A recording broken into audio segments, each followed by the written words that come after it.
Sleeping Beauty.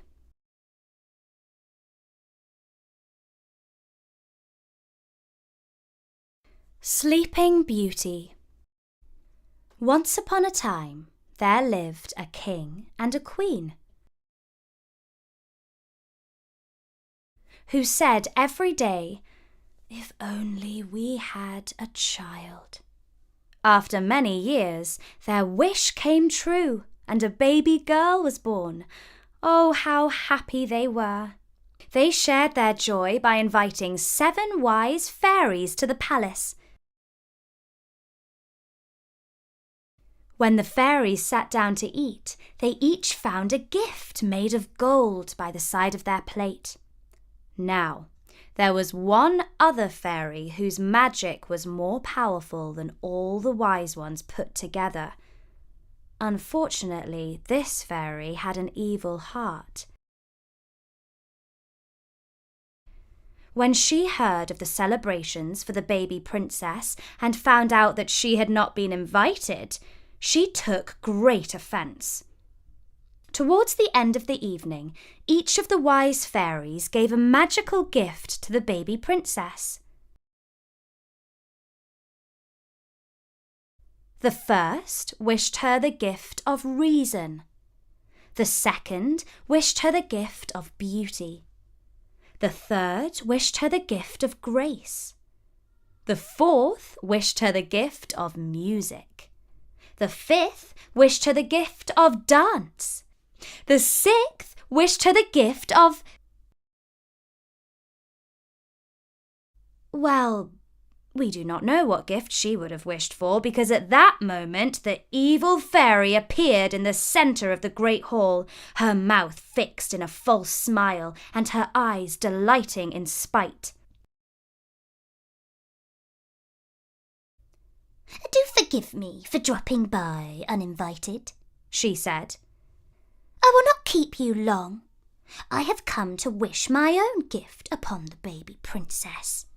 While the evil fairy held everyone's attention, the 7th good fairy hid behind the curtains.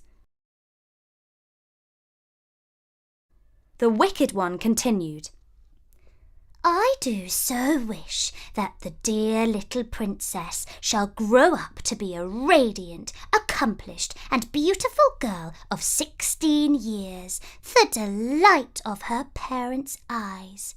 And then,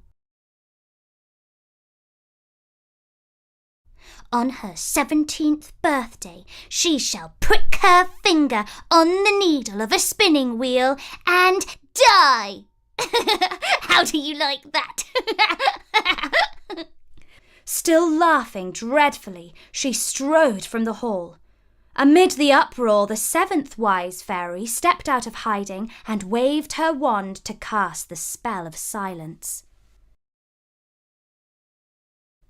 "There remains a 7th and final wish that is mine to make," she said. "It is not in my power to entirely overcome the evil wish, but I can at least do this. When the princess pricks her finger, let her not die, but fall asleep for 100 years until she is awoken by true love's kiss." The very next day, the king passed a law forbidding anyone in the land from owning a spinning wheel.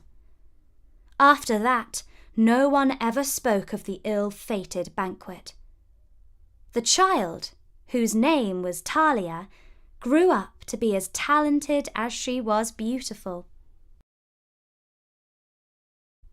But she was also strong-headed, and when, on her 17th birthday, the king and queen forbade her to leave her room, she disobeyed them. She climbed out of her window to avoid the guard on the door and walked around the grounds of the palace. She thought that she discovered every nook and cranny while playing hide and seek as a child, but oddly enough, she now found an entrance that she had not seen before. She went through it and climbed the winding steps of a tower. Up she stepped until right at the top she came to a room. The door was ajar. Inside, she found an old woman, working intently at a strange wheel. "Pray tell me, good woman, what is that?" asked Talia. "Don't you know? It is your destiny, my dear," replied the woman. "If it is my destiny, may I try it?" The old woman let the princess sit and play with the fascinating toy. The wheel spun and the needle bobbed up and down. "What fun!" exclaimed Talia. But oh, the princess was not used to spinning thread, and she pricked her finger on the needle. "Look! I am bleeding!" she exclaimed. The princess returned down the steps of the tower. Her legs felt weaker and weaker, and when she reached the rose garden, she lay down on the grass and fell into a deep sleep. The courtiers carried her to her room. On and on she slept, and gradually everyone else who lived in the palace was also overcome with sleep. In less than a week, a great forest had grown around the walls, enclosing the palace entirely. 100 years later, a prince was out hunting. He asked his companions, "What are those towers above the treetops?" Some said that an ogre lived there. Others said that witches danced there at full moon. And a third theory went that it was home to a sleeping princess. The curious prince pointed his horse towards the tower and rode through the trees. He soon came to a dark place where the thorn bushes were so thick and sharp that no one could pass through them. But for him alone, the brambles parted and made way. On he rode through the gates of the palace itself, where he found that every lord and master, every horse and hound lay fast asleep.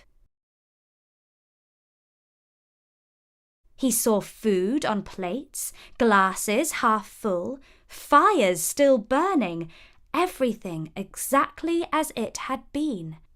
He passed down a marble hall, knocked on doors and peeped into rooms until eventually he found a gilded chamber,